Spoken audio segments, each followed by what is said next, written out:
As 10 years ago this morning, somebody phoned my home at approximately 8 o'clock in the morning, and my then wife Karen had just left to go to Queens, and informed me that somebody had flown an airplane into the Eiffel Tower. Why would that matter, except that my daughter was on an airplane flying from Paris, France to Nice that morning.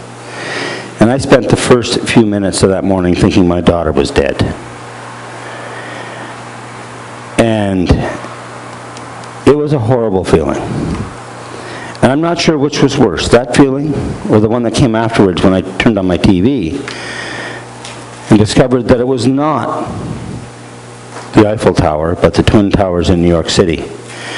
And I was flooded with an incredible sense of relief that my daughter would be alive, and then the absolute horror of all the others that passed away. It was 10 years ago this morning. And I didn't want to begin this Sunday service without ignoring it, nor did I want us to focus on it. We do so much in this world to promote good, the love of God, and the fellowship of the human race. So this service is to remember. We're going to begin here at this point of remembering. And then we are going to take a look ahead and around at all the mission work that we do and all the features that we have done in the last 10 years. The man who's coming to sing for us, Mr. Arnil, is a good friend of mine.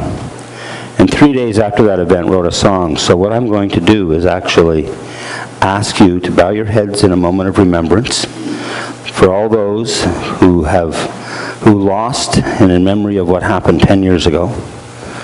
And then we will hear his words on that effect. Let us bow our heads.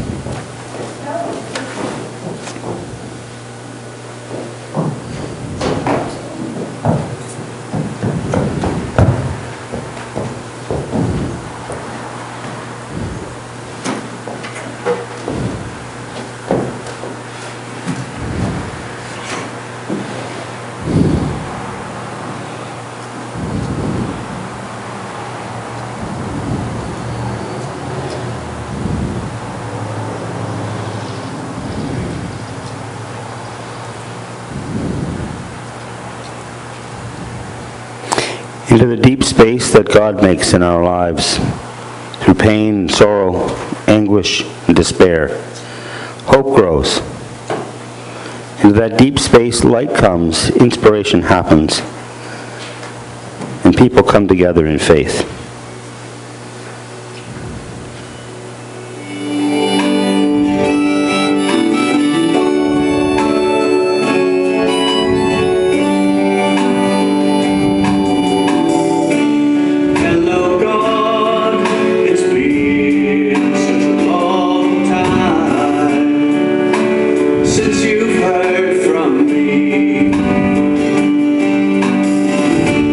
I've been busy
We remember what happened then, where we were, how we found ourselves that day.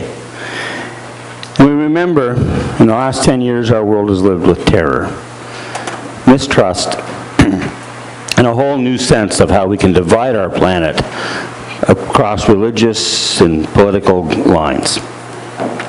Some of us don't agree with that. And we spent the last 10 years trying to fudge those lines, trying to get people working together and seeing what the world can do when many hands and lots of faith work together in this world. This service is about that. Our call to worship.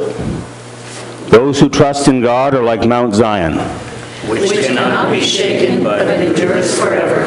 Let us worship God. Let us bow our heads. Here on this day, O God, when we can remember all the horrible things we are capable of, let us in turn look to you and remember all the wonderful things we are also capable of. But in your faith, and with your strength and the power of our Redeemer, we can come here and open ourselves with believing hearts to worship you in ways that are beyond our understanding, that we can reach into the depths of our own lives and find the fullness of your love, your strength, and your compassion. Let us seek your healing for ourselves and our planet through the strength and teachings of Jesus Christ our Lord. We open